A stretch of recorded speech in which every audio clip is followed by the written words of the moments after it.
Hey guys, so I know this is early, but I have a very, very busy week. I am playing the flute part for Acis and Galatea at IU this week, which means that I have rehearsals a lot and will for quite a while, so I'm going to have to change my filming schedule a little bit, but I don't think any of you guys are going to care that much. So, video on a Tuesday! Woohoo! So I've had a couple of requests, so that's what's going to be happening the next few weeks, is things that people have asked for, that I have not done yet because I have gotten distracted. So the first one is from Augmented Flute, who asked about how to use method books and how to, especially when you don't have a teacher, how to use them in a way that's effective, that isn't just gonna have you make progress and then leave it and then not make more progress and just kind of like not really being effective using technique books. So for those of you who don't know Toffanel and Gobert very well or Moïse very well, I'm going to try to explain it as much as I can, but I basically know those books backwards and forwards, so it's going to be hard for me to just explain everything, so bear with me. I'm going to use those two. I'm going to use De la Sonorité and the 17 Daily Exercises from Toffanel and Gobert as kind of my examples because that's what I use mostly, but I'll also talk about some other things that you can do at the end. This is obviously just for flute. The same kind of ideas will work for other instruments, but I'm using flute examples because, you know, I play flute. So yeah.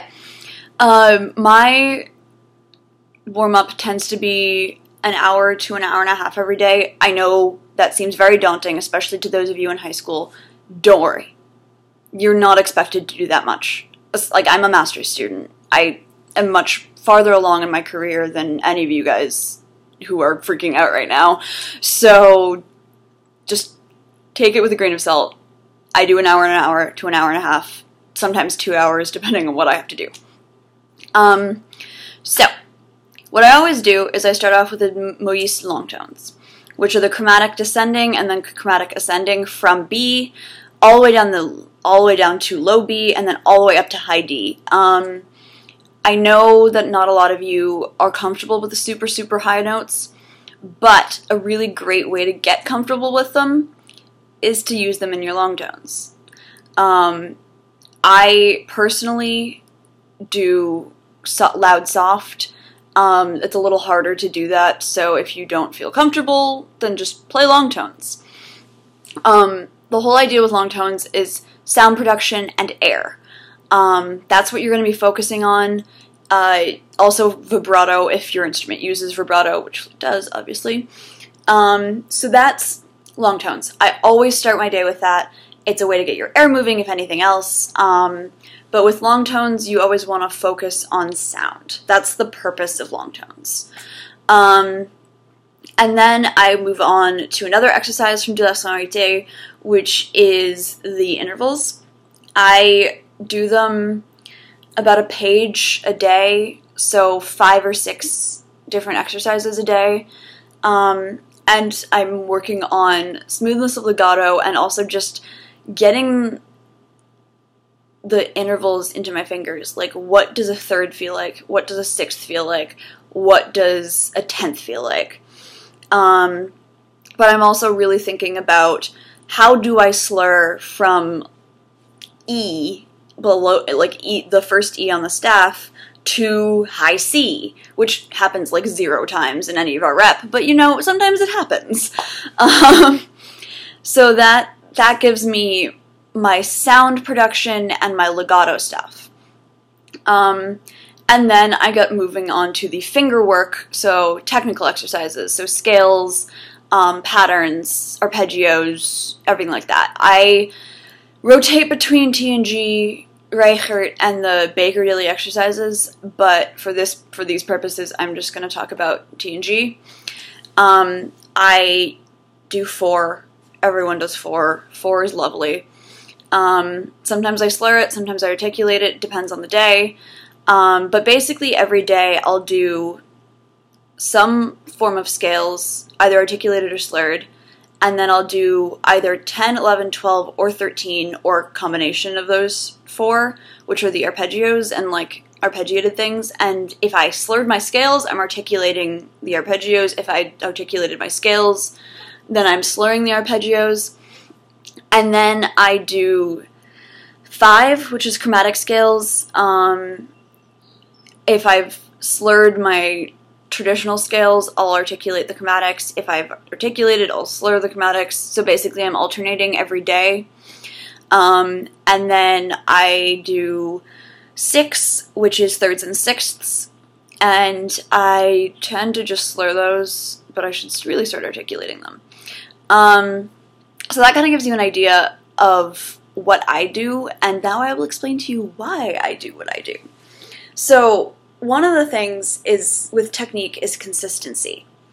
You want to have a little bit of everything every day, or else it's not gonna really do anything. You're not really gonna build up that technique, because it's built over time. If you do only scales for a week, you're gonna be great at scales for like a week after that, and then you're gonna try to go back to it and it's gonna be terrible.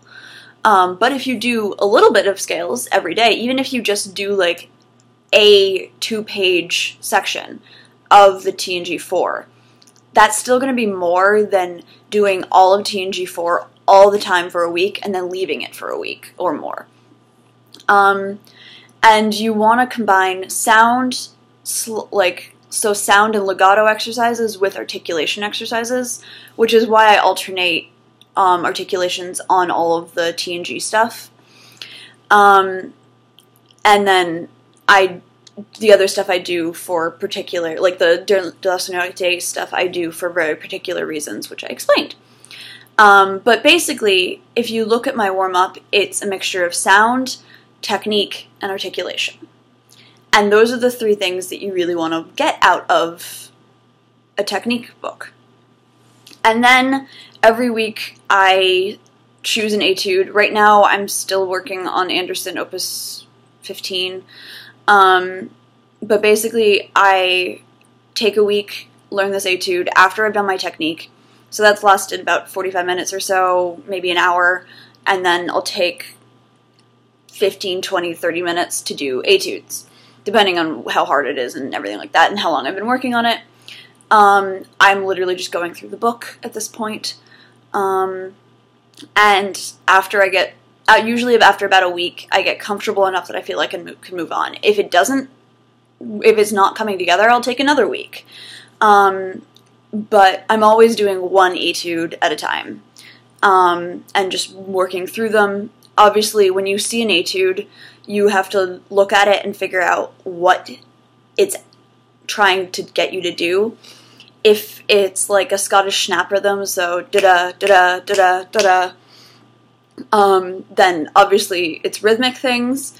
It's probably also intervals. It's probably also articulation.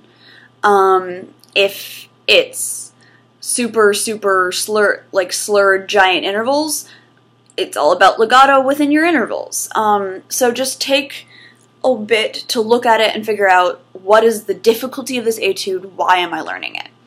And then work on that, and work on the things that you need to work on as well.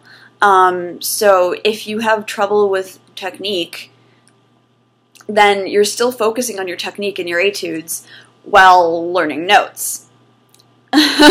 So it's harder, it'll take longer, it's not like you're not going to play these super well if you do it the way that I do it. If you want to learn etudes super well, then take more time, that's totally fine.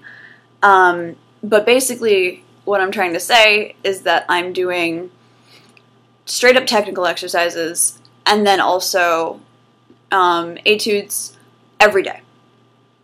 I change it up, I will choose different books, I will do different exercises within the books, but I'm always doing scales, arpeggios, intervals.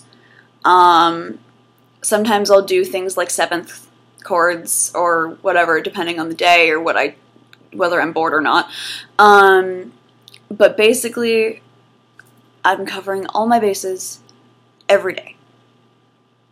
And that's how you get better. That's how you make progress, is constant work regularly.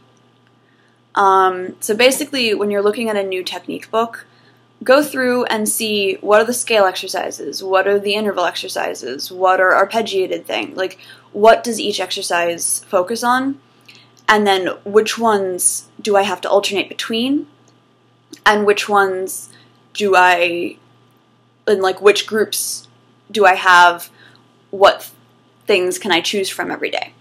And if you find things that fit each category, then you can just do one of those every day. If you find an etude book that doesn't have tone exercises, like T&G doesn't, then you find something else to add on to it, which hence de la sonorité. Yeah, it's basically that.